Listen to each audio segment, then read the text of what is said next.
Praise the Lord. Hallelujah. പ്രിയരെ, സായം സന്ധ്യയിൽ റോസ് ഫാമിലി ഫേസ്ബുക്ക് പേജിൻ്റെ മഞ്ചിൽ കടന്നു വന്ന അല്പസമയം തിരുവചനം സംസാരിപ്പാൻ കർത്താവ് ഈ ഭൂമിയിൽ തന്ന സാവകാശനായ ദൈവത്തെ സ്തുതിക്കുകയാണ്.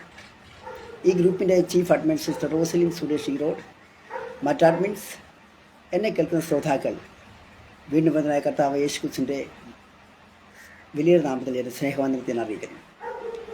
പ്രിയരെ, പതിപോലെ ഒരു പാട്ടിൻ്റെ നല്ല ലൈൻ പാടി വചനഘോഷത്തിൽ പോകാൻ ഞാൻ കർത്താവിൽ ആഗ്രഹിക്കുകയാണ്.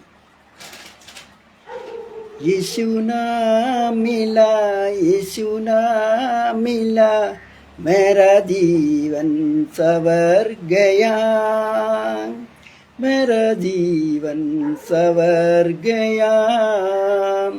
यीशु नाम मिला, यीशु नाम मिला, मेरा जीवन सवर गया, मेरा जीवन सवर गया. मैं लहू के कतरों को मेरे लिए बहा दिया, मैं जान बदन देकर यीशु मुझको बचा लिया.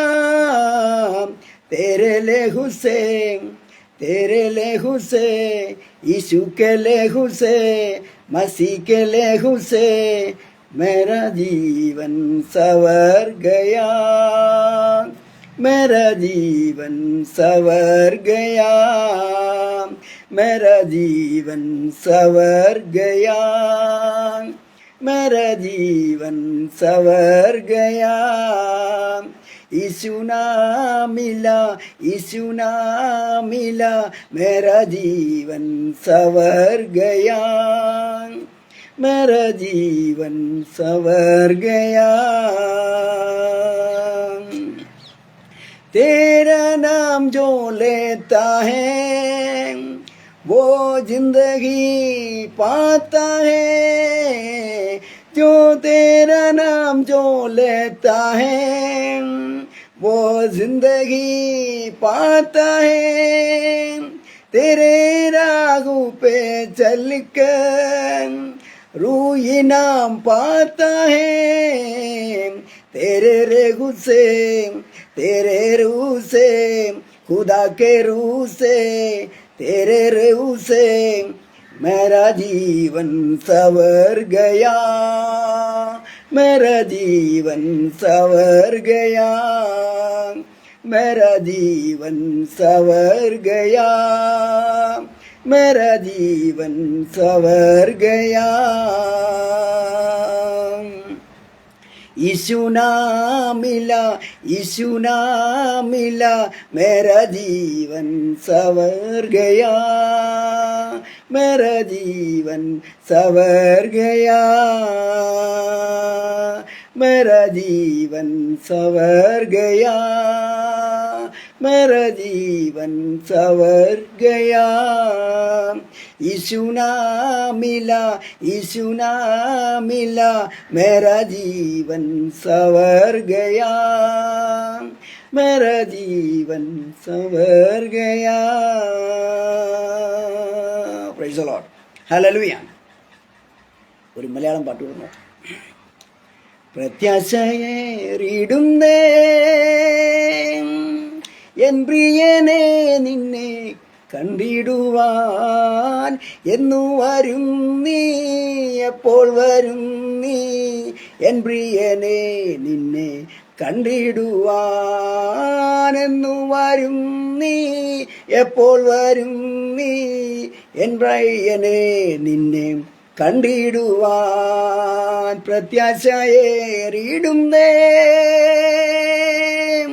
എൻ പ്രിയനെ നിന്നെ കണ്ടിടുവാൻ, എന്നു വരും നീ, എപ്പോൾ വരും നീ, എൻ കാന്തനെ നിന്നെ കണ്ടിടുവാൻ, എന്നു വരും നീ, എപ്പോൾ വരും നീ, എൻ പ്രിയനെ നിന്നെ കണ്ടിടുവാൻ.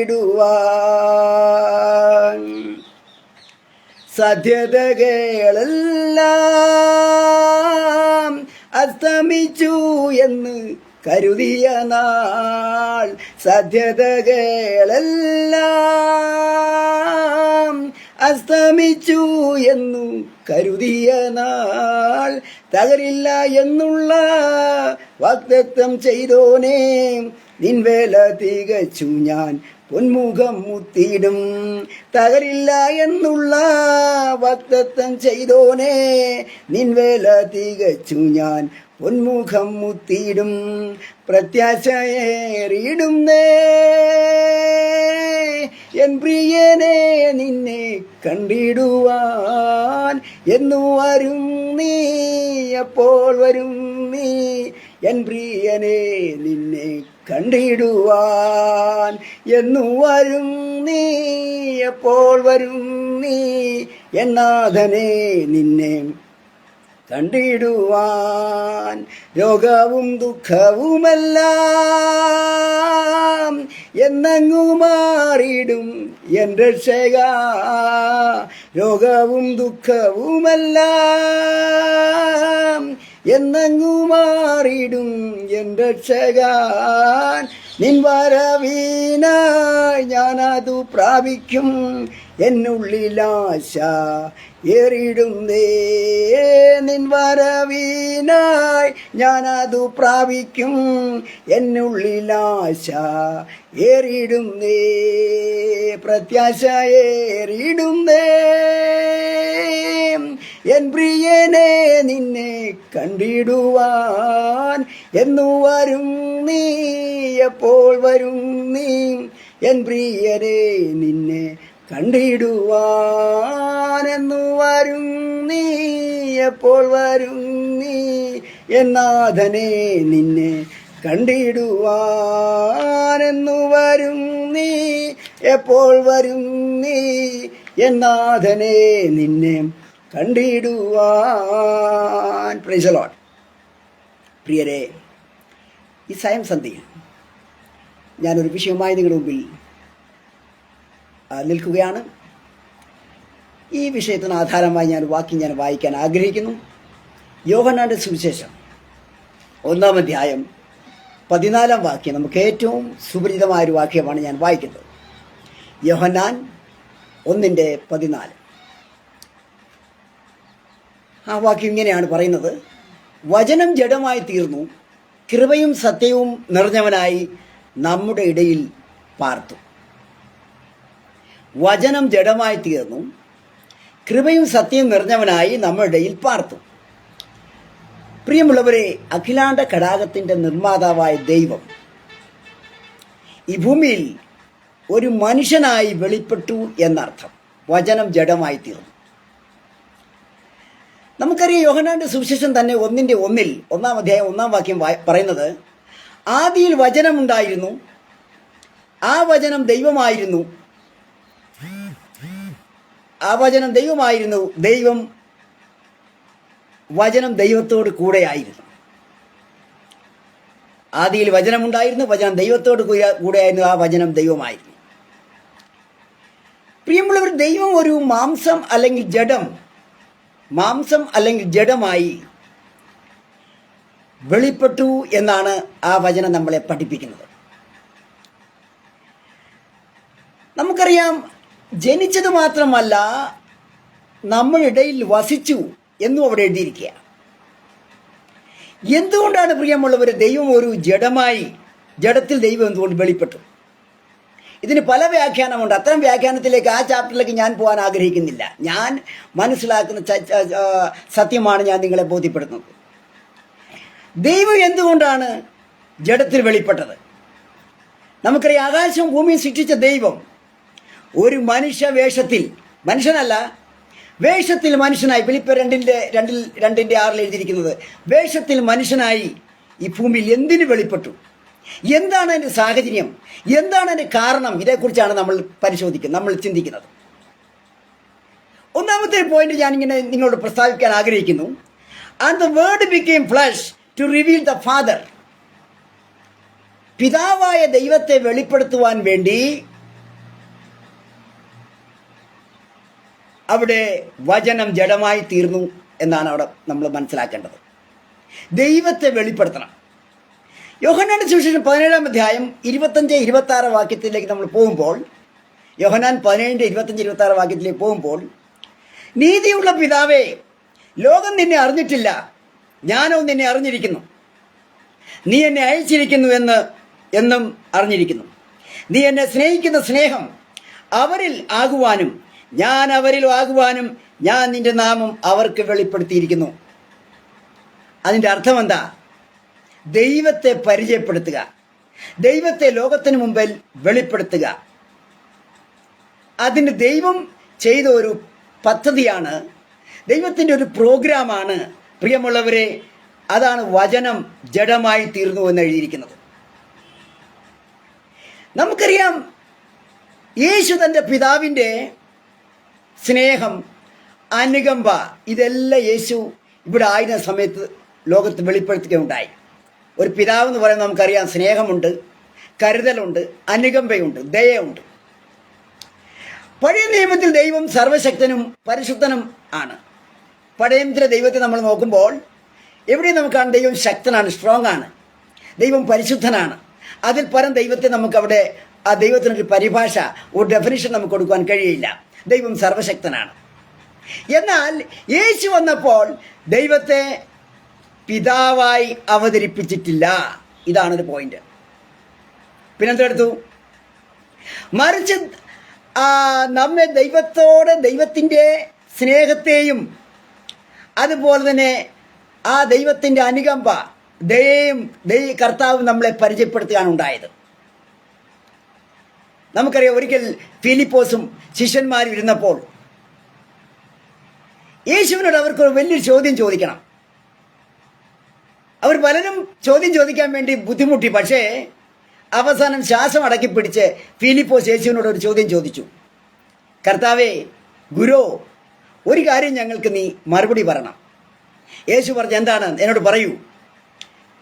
നീ കൂടെ പറയുമല്ലോ നിനക്കൊരു പിതാവുണ്ടെന്ന്. നിന്റെ പിതാവിനെ ഞങ്ങൾക്കൊന്ന് വെളിപ്പെടുത്തി താ. പിതാവ് എവിടെയാണ് താമസിക്കുന്നത്? പിതാവിനെ കുറിച്ച് ഒരു ഐഡിയ ഞങ്ങൾക്ക് താ. അതിന് യേശു പറഞ്ഞ മറുപടി എന്നറിയാമോ? ഞാൻ ഇത്രയും കാലം നിങ്ങളുടെ കൂടെ ഇരുന്നിട്ട് നീ എന്നെ അറിയുന്നില്ലയോ, നിങ്ങൾ എന്നെ അറിയുന്നില്ലയോ ഫിലിപ്പോസേ എന്നാ ചോദിച്ചത്. ഞാൻ പറഞ്ഞൊരു സാരാംശം എന്ന് ചോദിച്ചാൽ, യേശു ഈ ഭൂമിയിലായിരുന്ന സമയത്ത് യേശു ഒരു പിതാവുണ്ടെന്നോ, പിതാവിനെ കുറിച്ചല്ല പറയുന്നത്. ഒരു പിതാവിൻ്റെ സ്നേഹം, ദയ, അനുകമ്പ, വാത്സല്യം, ഇത് നമ്മളെ പരിചയപ്പെടുത്തുക. പല ഉദാഹരണങ്ങൾ അതിനുണ്ട്. ഒരു കാര്യം പറഞ്ഞാൽ, ദൈവം എപ്പോഴും പിതാവാണ് പ്രിയമുള്ളവരെ. നമ്മൾ അവരുടെ കർത്താവിൻ്റെ ദൈവത്തിൻ്റെ മക്കളാണ്. ദൈവം പിതൃസ്ഥാനത്താണ് നിൽക്കുന്നത്. ദൈവം പിതാവാണ്. അതുപോലെ തന്നെ നമുക്കറിയാം, മുടിയനായ പുത്രൻ്റെ ആ വിഷയത്തിലേക്ക് നമ്മൾ പോകുമ്പോൾ, അപ്പനെ ഉപേക്ഷിച്ച് തൻ്റെ സ്വത്തെല്ലാം വാങ്ങി ദൂരെ പോയ ഒരു മകൻ ചില നിമിഷങ്ങൾ കൊണ്ട്, ദിവസങ്ങൾ കൊണ്ട് എല്ലാം അവസാനിച്ചു, തകർന്നു, തൻ്റെ എല്ലാം തീർന്നു. അപ്പോൾ ആ മകൻ സുബോധം വന്നിട്ട് പറയുകയാണ്, ഞാൻ എൻ്റെ അപ്പൻ്റെ അടുക്കിലേക്ക് പോവുകയാണ്. ആ അപ്പൻ ഈ മകനെ തിരിച്ചു കണ്ടപ്പോൾ, മടങ്ങി വന്നപ്പോൾ ആ അപ്പൻ ദേഷ്യപ്പെട്ടില്ല. ആ അപ്പൻ സ്നേഹത്തോടെ, വാത്സല്യത്തോടെ, വളരെ അതിരറ്റ വാത്സല്യത്തോടെ അവനെ ഓടിച്ചെന്നവനെ ആലിംഗനം ചെയ്യുന്നതായിട്ടാണ് നമ്മളവിടെ കാണുന്നത്. അതാണ് ഒരു പിതാവിൻ്റെ സ്നേഹം. പ്രിയമുള്ളവരെ, സ്വർഗീയ പിതാവിനെ വെളിപ്പെടുത്തുവാൻ വേണ്ടി യേശു പറഞ്ഞ ഒരു ഉപമയാണ് ഈ ഭാഗം. യേശു നമ്മളോട് സംസാരിച്ച്, ഇതാണ് പിതാവ്. നാം എത്ര തെറ്റ് ചെയ്താലും, നമ്മൾ എന്തെങ്കിലും കുറവശമുണ്ടായാലും, നാം മടങ്ങി ചെല്ലുമ്പോൾ ആ പിതാവ് നമ്മളെ സ്വീകരിക്കാൻ വേണ്ടി തയ്യാറായി നിൽക്കുക, നമ്മളെ എതിരേൽക്കാൻ നിൽക്കുക. ആ പിതാവ് നമ്മളെ കണ്ടിട്ട് അവിടെ ആലിംഗനം ചെയ്ത് അവനെ സ്വീകരിക്കുക. പ്രിയമുള്ളവരെ, ഇത് ലോകത്തിൽ നമുക്ക് കാണുവാൻ കഴിയില്ല. ദൈവത്തിൻ്റെ ആ സ്നേഹത്തെ പഠിപ്പിക്കുകയായിരുന്നു യേശു നമ്മളോട് ചെയ്തത്. ഈ ദൈവം എങ്ങനെയാണ് ഇരിക്കുന്നത്? അതുപോലെ തന്നെ നമുക്കറിയാം പ്രിയമുള്ളവരെ, ഒരു കാര്യം നമ്മൾ മനസ്സിലാക്കേണ്ടത്, യേശു നിത്യ പിതാവാണെന്ന് മനസ്സിലാക്കണം. യെശയ്യാ പ്രവചനം 9-ാം അധ്യായം 6-ാം വാക്യം നമുക്ക് വായിക്കാം. യെശയ്യാ 9:6. അവിടെ എഴുതിയിരിക്കുന്നത്, നമുക്കൊരു ശിശു ജനിച്ചിരിക്കുന്നു, നമുക്കൊരു മകൻ നൽകപ്പെട്ടിരിക്കുന്നു, ആധിപത്യം അവൻ്റെ തോളിലിരിക്കും, അവൻ അത്ഭുത മന്ത്രി, വീരനാം ദൈവം, നിത്യപിതാവ്, സമാധാനത്തിൻ്റെ പ്രഭു എന്ന് പേർ വിളിക്കപ്പെടും. ആരെക്കുറിച്ചാണ് പറയുന്നത്? യേശുവിനെ കുറിച്ചാണ് പറയുന്നത്. യേശു നിത്യപിതാവാണെന്ന്. പ്രിയമുള്ളവരെ, ഇരമ്യ 23:24 നമ്മൾ പോകുമ്പോൾ അവിടെ അതുമായി ബന്ധപ്പെട്ട വേറൊരു വാക്യം കാണാം. ഇരമ്യ 23:24 എന്താണ് പറയുന്നത്? ഞാൻ ആകാശവും ഭൂമിയും നിറഞ്ഞിരിക്കുന്നവനല്ലയോ. ദൈവം എങ്ങനെയാ ഇരിക്കുന്നത്? ഒരു കസേരയിലല്ല ഇരിക്കുന്നത്. ദൈവം ആകാശവും ഭൂമിയും നിറഞ്ഞിരിക്കുന്നവനാണ് ദൈവം. ആകാശവും ഭൂമിയും സങ്കീർത്തനത്തിൽ ഇങ്ങനെ പറയുന്നു, സ്വർഗം അവന്റെ സിംഹാസനം, ഭൂമി അവന്റെ പാദപീഠം എന്ന് എഴുതിയിരിക്കുക. അങ്ങനെ ചുരുക്കി പറഞ്ഞാൽ പ്രിയമുള്ളവരെ, ആകാശവും ഭൂമിയും നിറഞ്ഞിരിക്കുന്ന ഒരു ദൈവത്തെയാണ് നമ്മൾ ആരാധിക്കുന്നത്. ഒരു ദൈവത്തെയാണ് ബൈബിൾ നമ്മളെ പഠിപ്പിക്കുന്നത്. അതുപോലെ തന്നെ നമുക്കറിയാം, ദൈവം ആത്മാവാണ്. ദൈവത്തെ കാണുവാൻ ആർക്കും കഴിഞ്ഞിട്ടില്ല, കഴിയത്തുമില്ല. കാരണം ആത്മാവാ. ദൈവം ആത്മാവാ. ആ ദൈവത്തിൻ്റെ ഫിസിക്കൽ ഫോമാണ് യഹോവ. ആ ദൈവത്തിൻ്റെ ഹ്യൂമൻ ഫോമാണ് യേശു എന്ന് നമ്മൾ പഠിക്കണം. ഇവിടെ നമുക്ക് കാണാൻ കഴിയുന്നത്, പ്രിയമുള്ളവരെ, കർത്താവ് ഒരു പിതാവായി, ഒരു പിതാവിൻ്റെ സ്നേഹവും ഒരു പിതാവിൻ്റെ അനുകമ്പയും ഒരു പിതാവിൻ്റെ വാത്സല്യവും ഈ ഭൂമിയിൽ വെളിപ്പെടുത്തുകയുണ്ടായി. അതിന് ഒത്തിരി ഉദാഹരണം കർത്താവ് പറഞ്ഞു. ഒന്ന്, മുടിയനായ പുത്രൻ്റെ കഥ. ആ സംഭവം നമ്മളെ വെളിപ്പെടുന്ന അങ്ങനെയാണ്, പിതാവിൻ്റെ സ്നേഹം. അതുപോലെ തന്നെ നല്ല ശമരിയക്കാരൻ്റെ ആ ഭാഗം നമ്മൾ വായിക്കുമ്പോൾ ആ ശമരിയക്കാരനോട്, അതെ, ആ ശമരിയക്കാരൻ അവിടെ ആ വഴിയാത്രക്കാരനോട് കാണിച്ച ആ ദയ, കൈൻഡ്നസ്, അതാണ് ദൈവത്തിൻ്റെ വേറൊരു സ്വഭാവം. പഴയ നിയമത്തിൽ കാണുന്ന ദൈവമല്ല പുതിയ നിയമത്തിൽ കാണുന്നത്. അതുപോലെ തന്നെ പ്രിയമുള്ളവരെ, ആ പിതാവ് ആരാണ്? യേശു വെളിപ്പെടുത്തുന്ന പിതാവ് ആരാണ്?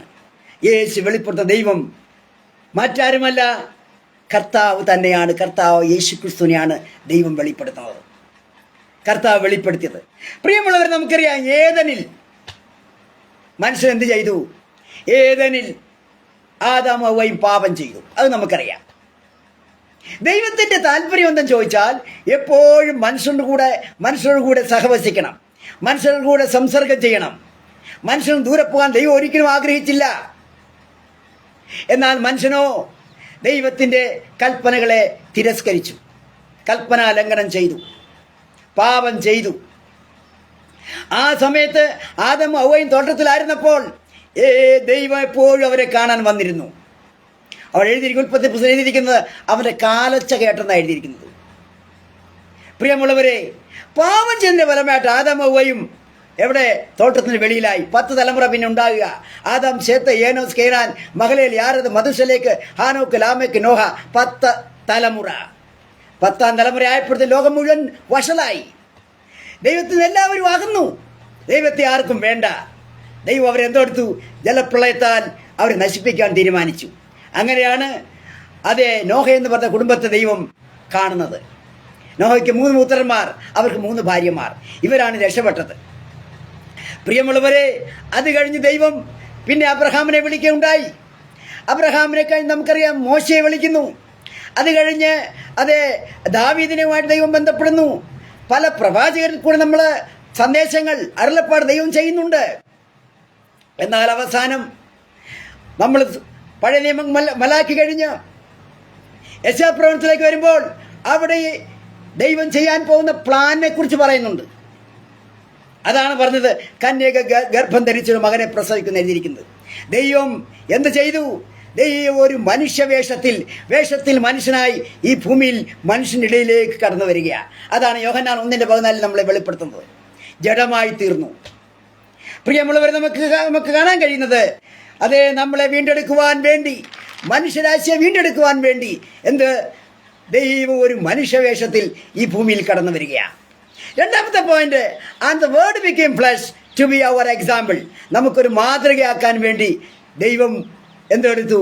ഒരു മാംസമാകുകയാണ്, ഒരു ജഡമായി മാറുകയാണ്.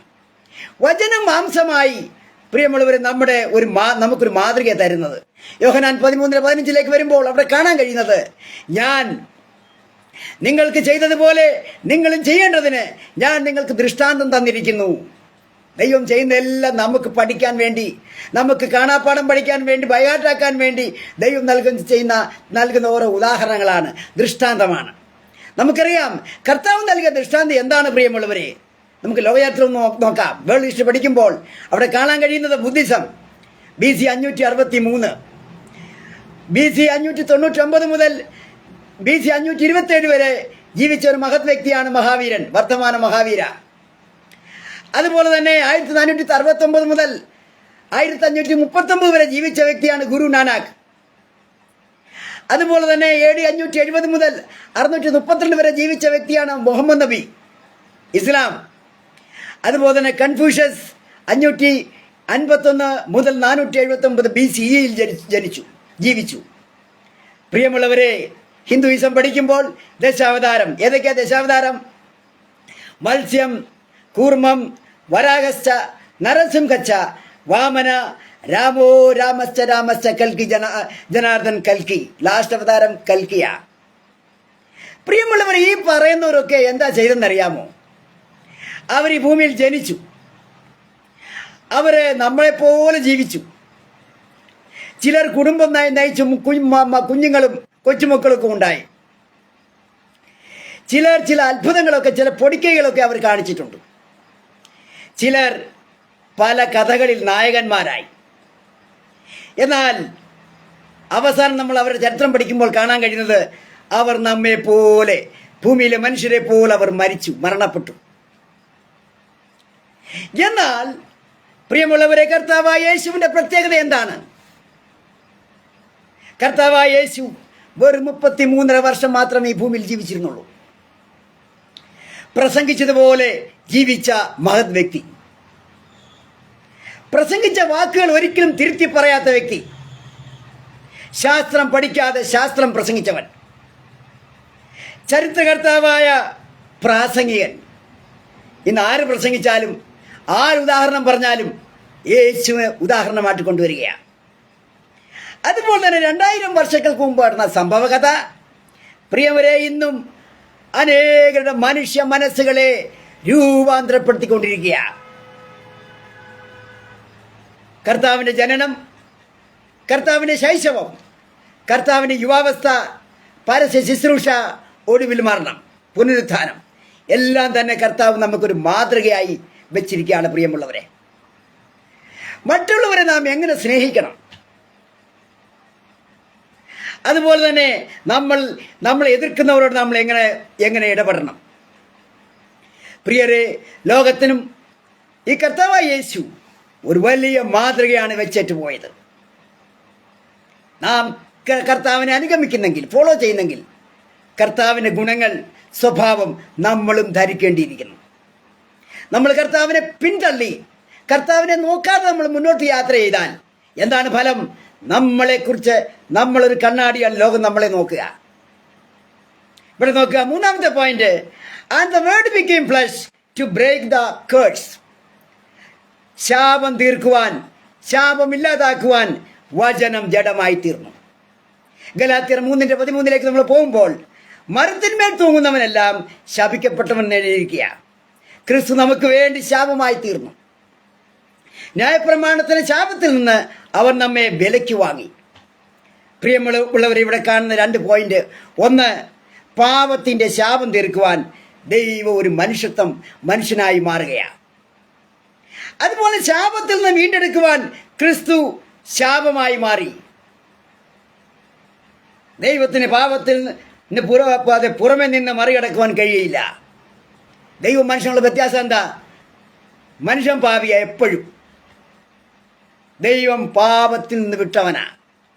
ദൈവം മനുഷ്യൻ എന്നുള്ള വ്യത്യാസം പാപമാണ്. മനുഷ്യൻ പാപത്തിൻ്റെ കൂടാ, എന്നാൽ ദൈവം പാപത്തിൽ നിന്ന് അകലുന്നവനാ. നമുക്കറിയാം, പാപമുള്ളിടത്ത് ദൈവം വരില്ല. നമുക്കറിയാം, അബ്രഹാം യാഗം കഴിക്കുമ്പോൾ എല്ലാ മൃഗങ്ങളെയും അത് ശുദ്ധീകരിച്ചു. എന്നാൽ ചെറിയ ചില പ്രാക്കളെയൊക്കെ കണ്ടപ്പോൾ അബ്രഹാമിന്റെ മനസ്സിൽ തോന്നി, ഇത് കൊച്ചു ജീവിയല്ലേ, പക്ഷിയല്ലേ, ഇതെന്താ ചെയ്യാനാ? വിട്ടുകളഞ്ഞു. എന്ത് സംഭവിച്ചു? യാഗത്തിങ്കൽ റാഞ്ചൻ പക്ഷികൾ ഇറങ്ങി വന്നത് എഴുതിയിരിക്കുക. പ്രിയരെ, അറിഞ്ഞും അറിയാതെ നമ്മുടെ ജീവിതത്തിൽ നമ്മൾ വരുന്ന പാപങ്ങൾ നമ്മൾ പരിശോധിക്കണം. ഒരുപക്ഷെ നമ്മുടെ അനുഗ്രഹത്തിൽ തടസ്സം അതായിരിക്കാം. ഒരുപക്ഷെ നമ്മുടെ രോഗത്തിനുള്ള കാരണം അതായിരിക്കാം. ഒരുപക്ഷെ വർഷങ്ങളായി പ്രാർത്ഥിച്ചിട്ട് ഫലമില്ലാത്ത വിഷയത്തിന് കാരണം അതായിരിക്കാം. നമ്മെ തന്നെ നമുക്കൊന്ന് പരിശോധിക്കാം. കർത്താവേ, എൻ്റെ കുറവുകളെ നീ വെളിപ്പെടുത്തണമേ. കർത്താവേ, എൻ്റെ കുറവശങ്ങളെ നീ വെളിപ്പെടുത്തണം. കർത്താവിനോട് പ്രാർത്ഥിക്കാം. കർത്താവ് വെളിപ്പെടുത്തും. എങ്ങനെ വെളിപ്പെടുത്തുന്നത്?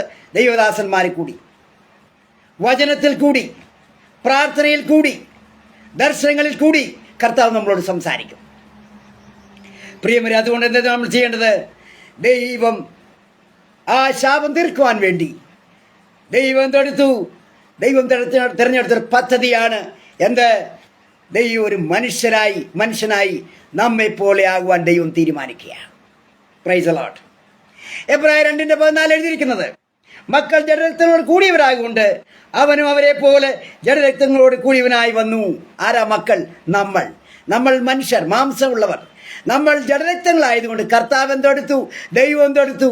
ദൈവം ഒരു മനുഷ്യനായി നമ്മോടൊത്ത് എഴുതിയിരിക്കുന്നത് എബ്രായർ 2:14. പ്രിയമുള്ളവരെ, അടുത്തൊരു പോയിന്റ് ഇതാണ്.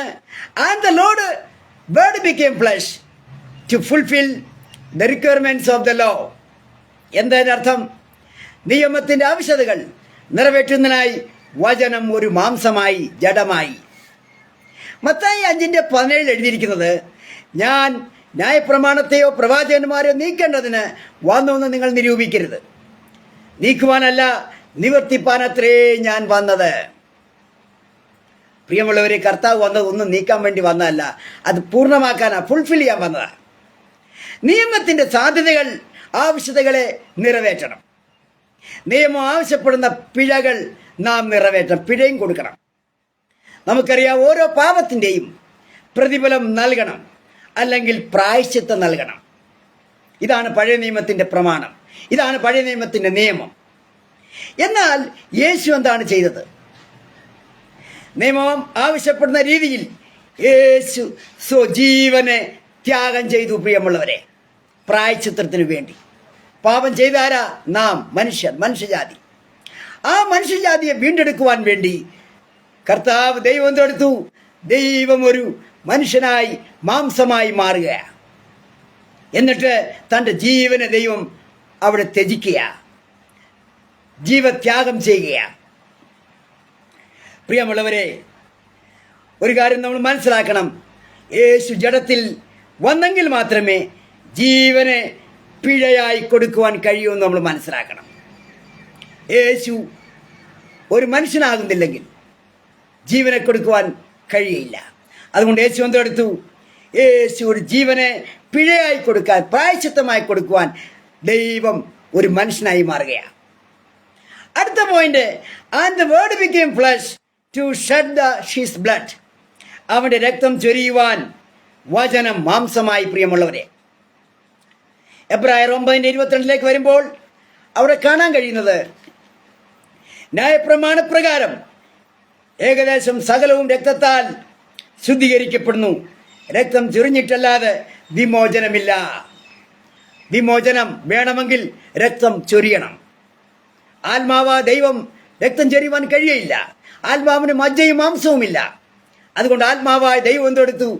ഒരു ഹ്യൂമൻ ഫോം, ഒരു മനുഷ്യരൂപം വേഷത്തിൽ മനുഷ്യനായി ഭൂമിയിൽ കടന്നു വന്നു.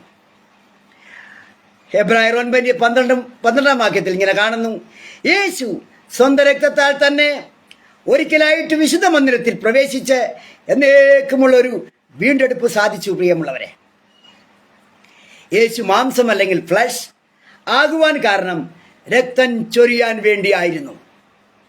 രക്തം ചൊരിഞ്ഞിട്ട് മാത്രമേ വിമോചനമുള്ളൂ. ന്യായപ്രമാണം അനുശാസിക്കുന്നത് എന്താണ്? രക്തം ചൊരിയുന്നതിൽ കൂടെ മാത്രമേ വിമോചനം സാധ്യമാകൂ എന്ന് പഴയ നിയമം നമ്മളെ പഠിപ്പിക്കുക.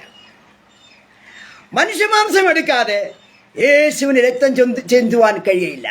അതാണ് മെയിൻ പോയിന്റ്. മനുഷ്യമാംസം എടുക്കാതെ യേശുവിന് രക്തം ചിന്തുവാൻ കഴിയില്ല.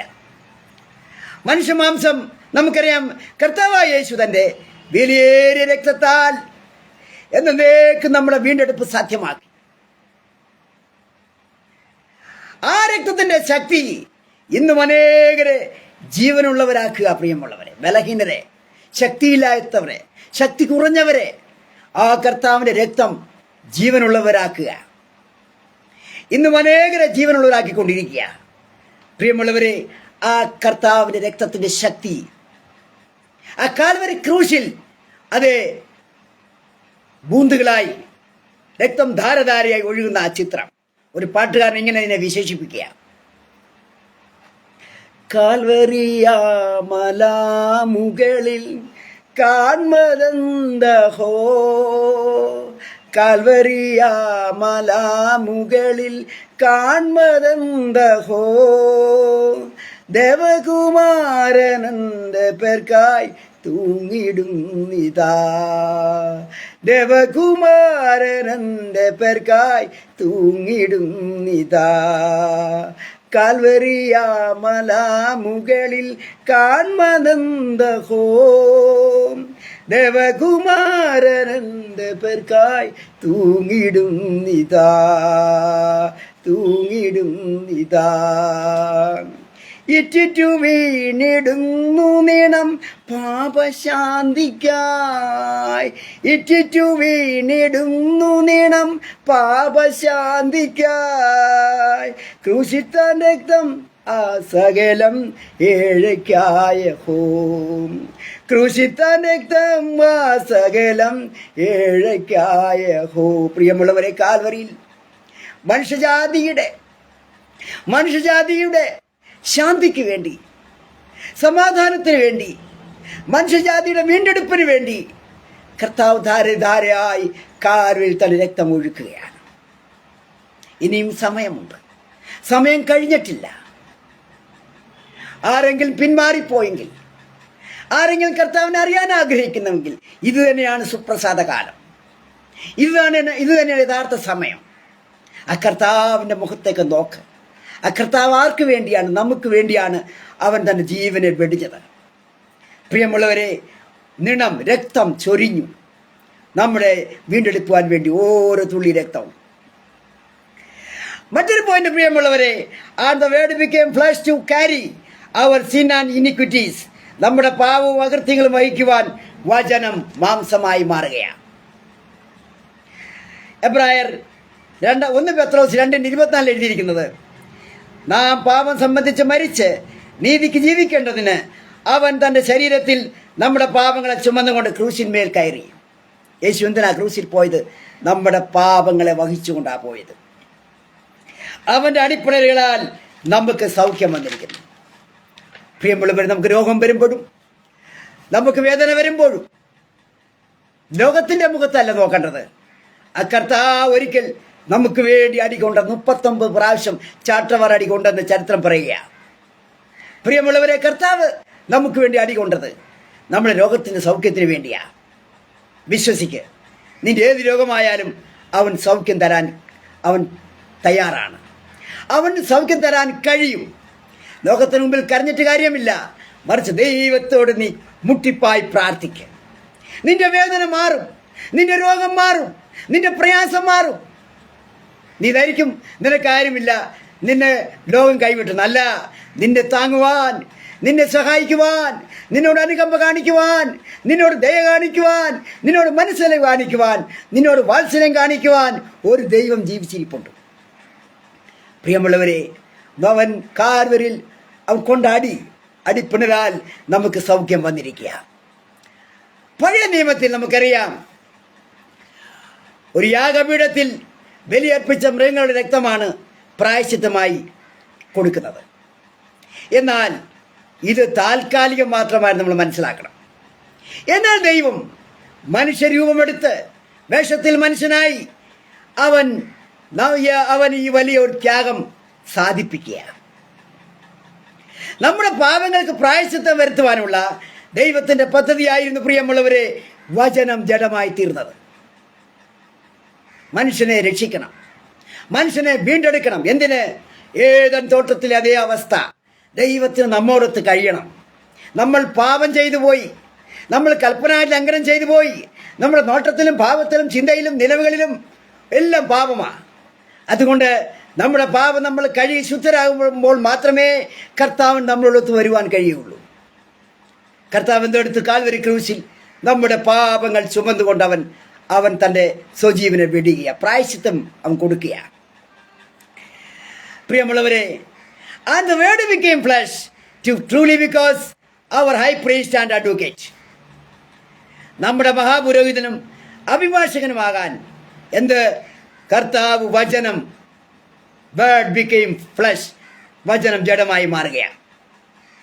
എബ്രായർ 4-ാം അധ്യായം 14 മുതൽ 16 വരെ വായിക്കുമ്പോൾ, ആകയാൽ ദൈവപുത്രനായ യേശു ആകാശത്തിൽ കൂടി കടന്നുപോയൊരു ശ്രേഷ്ഠ മഹാപുരോഹിതനായി നമുക്കുള്ളത് കൊണ്ട് നാം നമ്മുടെ സ്വീകാരം മുറുകെ പിടിച്ചുകൊള്ളുക. നമ്മുടെ മഹാപുരോഹിതൻ പാപമൊഴികെ സർവ്വത്തിലും നമുക്ക് തുല്യനായി പരീക്ഷിക്കപ്പെട്ടവൻ അത്രേ. പാപം മാത്രം കർത്താവ് ചെയ്തില്ല. കർത്താവ് നമുക്കറിയാം, സ്നാനപ്പെട്ടതിന് ശേഷം 40 ദിവസം ഉപവാസിച്ചു. ആ ഉപവാസത്തിലെല്ലാം പുറകെ സാത്താനുണ്ടായിരുന്നു. ഈ കല്ല് അല്പമാകാൻ നീ എന്ന് പറ, ഈ കെട്ടിടത്തിൽ നീ എടുത്ത് ചാട്, അങ്ങനെ പല പല കാരണങ്ങൾ പറയുക. പരീക്ഷകൾ പലതരത്തിൽ വന്നു. എന്നാൽ പാപം മാത്രം ഒഴികെ, പാപം എന്ന് പറയുന്ന വസ്തുത ഒഴികെ ബാക്കി എല്ലാത്തിനും എന്തെഴുതിയിരിക്കുന്നത്? നമുക്ക് തുല്യനായി പരീക്ഷിക്കപ്പെട്ടവനാണ്. പ്രിയരെ, നാം പലപ്പോഴും കർത്താവിനെ തള്ളുന്ന അനുഭവം നമ്മുടെ ജീവിതത്തിൽ ഇല്ലേ? ഉണ്ട്. ചിലപ്പോൾ സാമ്പത്തിക പ്രയാസമായിരിക്കും, നെടുവീർപ്പിടും നമ്മൾ. എങ്ങനെ പൈസ ശരിയാവും? പെട്ടെന്ന് രോഗം വന്നു, ശരീരം തളർന്നു. കർത്താവെ, ഞാൻ എന്ത് ചെയ്യും? ചോദ്യം. കുഞ്ഞുങ്ങളെക്കുറിച്ച് ചിന്തിച്ച് ഭാവി ഒരു വല്ലാത്ത അവസ്ഥയിലാവും. കർത്താവെ, കുഞ്ഞുങ്ങൾ എന്ത് ചെയ്യും? വേണ്ടാത്ത എല്ലാ ചിന്തകളും കടന്നു വന്നിരിക്കും. അത് വേണം, ഇത് വേണം, എല്ലാ കെട്ടിടങ്ങളും വാങ്ങിക്കണം, എനിക്ക് ആ പ്രോപ്പർട്ടി വേണം, ഈ പ്രോപ്പർട്ടി. ഇതൊന്നും കർത്താവ് അനുവദിക്കുന്നതല്ല. അനാവശ്യ ചിന്തകളൊന്നും മനസ്സിൽ നിന്ന് മാറ്റ്. നമ്മുടെ മനസ്സൊന്ന് ശുദ്ധമാകുക. എങ്കിൽ മാത്രമേ കർത്താവ് നമ്മുടെ ഉള്ളിലേക്ക് കടന്നു വരികയുള്ളൂ. നോക്കുക, ഇവിടെ നമ്മളെ കർത്താവിനെ വിമർശിക്കുന്ന അനുഭവങ്ങൾ നമ്മുടെ ജീവിതത്തിൽ, മർമറിങ്, കർത്താവിനെ കുറ്റപ്പെടുത്തുക. ചിലർ അങ്ങനെയാണ്. മനുഷ്യനെ കുറ്റപ്പെടുത്തി അവർ പ്രതികരിക്കും. കർത്താവാകുമ്പോൾ ഒന്നും ചെയ്യത്തില്ലല്ലോ. കർത്താവിനെ കുറ്റപ്പെടുത്തുക. ചിലരുണ്ട് വിശ്വാസവഞ്ചന കാണിക്കും. കൊടുക്കേണ്ടത് കർത്താവിന് കൊടുക്കുകയില്ല. അതുപോലെ തന്നെ ചിലർ പത്രോസിനെ പോലെ കർത്താവിനെ തള്ളിപ്പറയുന്ന അനുഭവം. കർത്താവിനെ പിന്തുടരുന്നതിന് പകരം പലപ്പോഴും പത്രോസിനെ പോലെ അകലം വിട്ട്, ദൂരം വിട്ട് അനുഗമിക്കുന്ന ചിലർ എല്ലായിടത്തും ഉണ്ട്. പക്ഷേ അവർ ആത്മാർത്ഥമായി കർത്താവിനെ വിളിക്കുന്നവരല്ല. പ്രിയമുള്ളവരെ, പ്രാർത്ഥിക്കേണ്ട സമയത്ത് എന്താണ്? ഉറങ്ങുക. ശിഷ്യന്മാർ പ്രാർത്ഥിക്കേണ്ട സമയത്ത് കർത്താവ് കൊടുത്ത ഡ്യൂട്ടിയാണ്. കർത്താവ് വന്നപ്പോൾ അവരും ആരാംശം ഉറങ്ങുക. നമുക്കറിയാം, മുടിയനായ പുത്രനെ പോലെ ആ പിതാവിനെ ഉപേക്ഷിച്ച് പോയവർ. എന്നാൽ പ്രിയമുള്ളവരെ, ആ പിതാവ്, സ്വർഗീയ പിതാവിനെ നമ്മൾ അറിഞ്ഞു പറയാതെയും കർത്താവിൽ ദൂരെ പോയാൽ നമുക്ക് മടങ്ങി വരാം. കർത്താവിനെ അന്വേഷിക്കാം. അവൻ്റെ മുഖം ഒന്ന് നോക്കാം. ആ കർത്താവിൻ്റെ അടുത്ത് നമ്മൾ വരുമ്പോൾ അവൻ നമ്മളെ തള്ളിക്കളയില്ല. അവൻ നമ്മളെ ഉപേക്ഷിക്കയില്ല. അവൻ നമ്മളെ എതിരേൽക്കാൻ, ആലിംഗനം ചെയ്യുവാൻ അവൻ ഓടി വരികയാണ്. എന്നാൽ നമ്മുടെ കർത്താവ് നമ്മളെ മനസ്സിലാക്കുന്നവനാണ്. അവൻ വിശ്വസ്തനാണ്. പ്രിയമുള്ളവരെ, അവൻ വിശ്വസ്തനാണ്. ജീവിതത്തിൽ ഏത് സാഹചര്യത്തിലും നമുക്ക് അവൻ്റെ അടുത്തേക്ക് പോകുവാൻ കഴിയും. അവൻ ലോകത്തിലെ മനുഷ്യൻ നമ്മൾ തള്ളിക്കളയും. ലോകക്കാർ മറന്നും പോകും. എന്നാൽ കർത്താവ് ജഡത്തിൽ വന്നത് നമുക്ക് വേണ്ടിയാണ്. നമ്മൾ മനസ്സിലാക്കണം. അവൻ നമുക്ക് ആത്മവിശ്വാസം തരും. അവൻ നമുക്ക് ആശ്വാസം തരും. നമ്മുടെ കണ്ണവൻ തുടയ്ക്കും. മകനെ, മകളെ, നീ എന്തിനു വിഷാദപ്പെടുന്നു? നീ എന്തിനു വ്യാകുലപ്പെടുന്നു? ഒരു കൂട്ടുകാരൻ ചോദിക്കുന്ന പോലെ നമ്മുടെ കണ്ണുനീർ തുടയ്ക്കുവാൻ കർത്താവ് തയ്യാറാണ്. നമുക്ക് ആ സ്വർഗീയ പിതാവിൻ്റെ അടുത്തേക്കൊന്ന് പോകാം. ഈ പന്നികളോടുള്ള ജീവിതം, ലോകജീവിതം ഉപേക്ഷിക്കാം. നമുക്ക് എഴുന്നേൽക്കാം. കർത്താവിൻ്റെ മുഖം നോക്കാം. അവൻ തീർച്ചയായിട്ടും നമ്മളെ സ്വീകരിക്കും. അവൻ നമ്മളെ എതിരേൽക്കും. നമ്മളെ അവൻ ആലിംഗനം ചെയ്യും. ആ കർത്താവിനെ നമുക്ക് സ്തുതിക്കാം, ആരാധിക്കാം, ഓർക്കാം. അവൻ നമ്മുടെ കൂടെയുള്ള നല്ലിടയനാണ്, നല്ല വിശ്വസ്തനാണ്, ആത്മാർത്ഥ സുഹൃത്താണ്. ആ കർത്താവ് വചനം ജഡമായി തീർന്ന് നമുക്ക് വേണ്ടിയാണ് നമ്മൾ ചിന്തിക്കണം. ഈ വചനങ്ങൾ ദൈവം നമ്മെ അനുഗ്രഹിക്കുമാറാകട്ടെ. കരുണയുള്ള ദൈവമേ, സ്വർഗ്ഗസ്ഥ പിതാവേ, ഈ സായം സന്ധ്യയിൽ നീ കേൾപ്പിച്ച വചനത്തിനായി നിന്നെ സ്തുതിക്കുന്നു, സ്തോത്രം ചെയ്യുന്നു. കേട്ടവർക്ക് നല്ല അറിവും അനുഗ്രഹമായി തീരുന്നെന്ന് അറിയുവാൻ കർത്താവെ നീ സഹായിക്കണം. ഓരോരുത്തരും കൂടെ ഇരുന്നാട്ട് പ്രാർത്ഥന കേട്ടാൽ സ്തുതിക്കുന്നു. യേശു നാമത്തിൽ തന്നെ ആമേൻ.